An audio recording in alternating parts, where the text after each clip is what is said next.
The global stage is witnessing the rise of regional blocs, each wielding significant economic and political influence. These blocs are not just economic powerhouses but also play pivotal roles in shaping international policies and fostering global cooperation. Among them, the Association of Southeast Asian Nations, or ASEAN, and the European Union, or EU, stand out. Both have unique structures and objectives that reflect their regional priorities and historical contexts.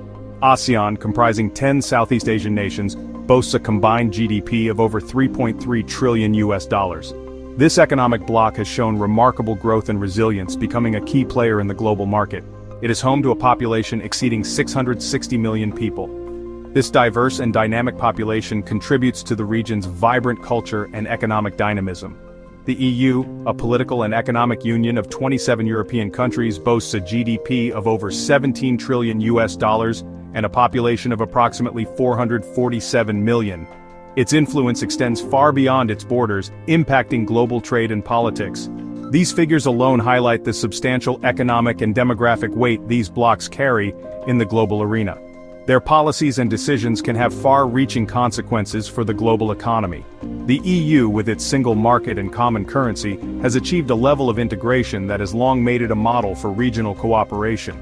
This integration facilitates seamless trade and movement across member states. ASEAN, while geographically closer and culturally more homogeneous than the EU, has taken a different approach. It focuses on maintaining the sovereignty of its member states while promoting regional stability and economic growth. It emphasizes consensus-based decision-making and non-interference in the internal affairs of its members. This approach fosters a sense of mutual respect and cooperation among its diverse members. This difference in approach stems from their distinct historical context and the geopolitical realities they faced at the time of their formation. The historical experiences of these regions have shaped their current policies and strategies. While the EU grappled with the aftermath of World War II and the looming threat of the Cold War, ASEAN emerged during the turbulent years of the Vietnam War.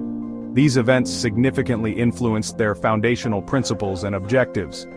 The desire to prevent the spread of communism and promote regional stability was a key driver for both blocs.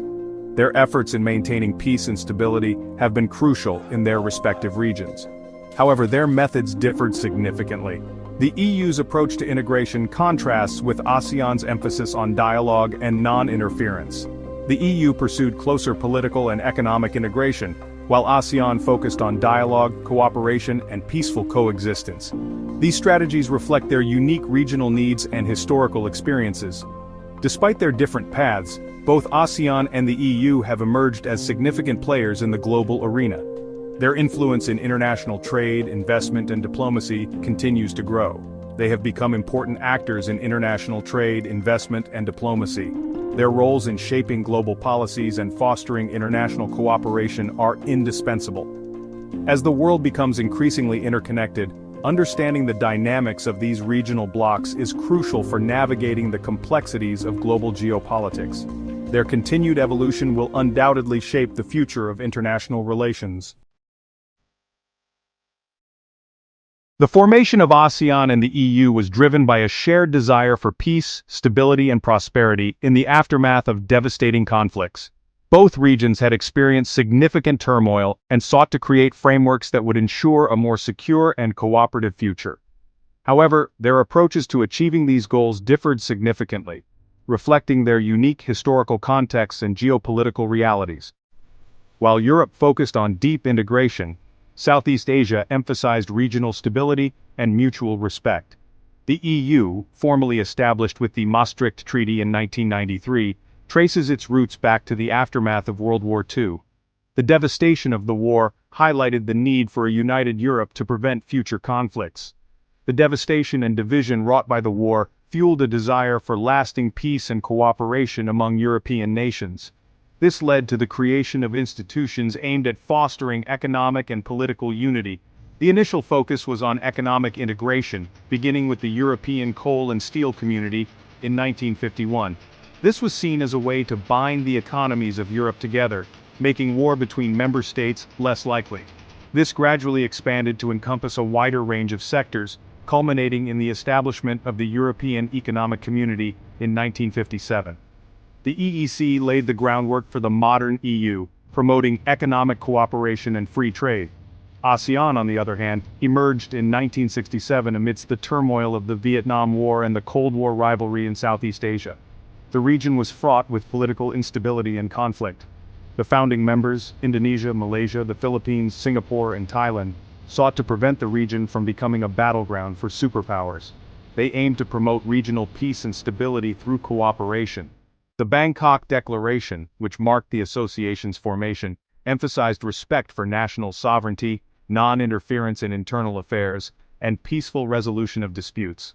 These principles were crucial for maintaining harmony in a diverse region. The EU's structure reflects its deeper integration. It has developed complex institutions to manage its wide-ranging policies and ensure member states adhere to common rules. It has a directly elected European Parliament, a powerful European Commission acting as the executive branch, and a European Court of Justice with binding legal authority over member states. These institutions work together to maintain cohesion and enforce EU laws. ASEAN, in contrast, operates on a consensus-based model. This approach allows for flexibility and respects the sovereignty of its member states but can also slow down decision-making processes. Decisions are made through consultations and agreements among member states with no supranational body holding significant power. This ensures that all members have a voice in the decision-making process. The contrasting approaches of ASEAN and the EU stem from their different historical experiences and geopolitical realities. While the EU has pursued deeper integration, ASEAN has focused on maintaining regional harmony and respecting national sovereignty. The EU's emphasis on integration was driven by the need to prevent future conflicts in Europe, while ASEAN's focus on consensus and non-interference reflects the diverse political systems and priorities of its member states. Both organizations continue to evolve, adapting to new challenges and opportunities in their respective regions. The EU and ASEAN represent two distinct models of regional integration, each with its own unique approach and set of challenges. The EU has pursued a path of deep economic and political integration, aiming to create a unified entity that can compete on the global stage. In contrast, ASEAN has adopted a more decentralized approach, prioritizing consensus and national sovereignty to respect the diverse cultures and political systems of its member states. These differences are evident in their economic policies, governance structures, and levels of integration, reflecting their distinct historical and cultural contexts. Economically, the EU represents a single market with free movement of goods, services, capital, and people, creating a seamless economic space. It has a common currency, the euro, adopted by 20 member states, which simplifies transactions and strengthens economic ties. This high level of economic integration has facilitated trade and investment within the bloc, making it a global economic powerhouse with significant influence. ASEAN, while making strides in economic cooperation, has a less integrated market, reflecting its members' desire to maintain economic independence. It has a free trade agreement among member states but maintains individual trade policies with external partners, allowing flexibility in international dealings. In terms of governance, the EU has a more centralized structure, with institutions that hold significant power over member states. It has a directly elected European Parliament, a powerful European Commission responsible for proposing and implementing legislation, and a European Court of Justice with binding legal authority over member states, ensuring compliance with EU laws. ASEAN, in contrast, operates on a consensus-based model, where decisions are made through consultations and agreements among member states.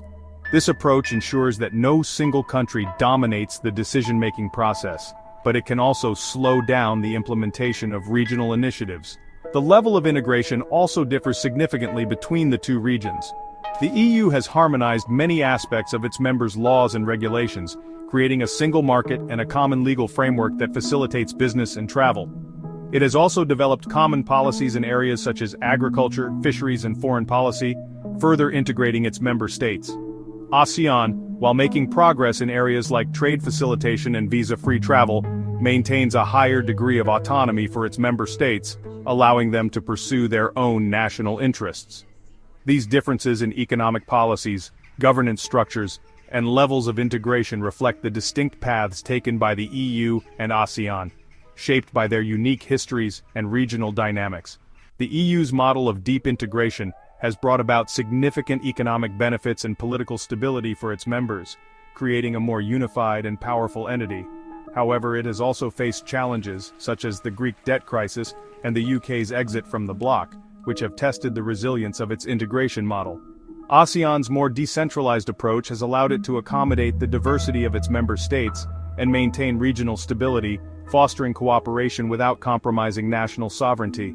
However, it also faces challenges in achieving deeper integration and speaking with a unified voice on global issues, which can limit its influence on the world stage.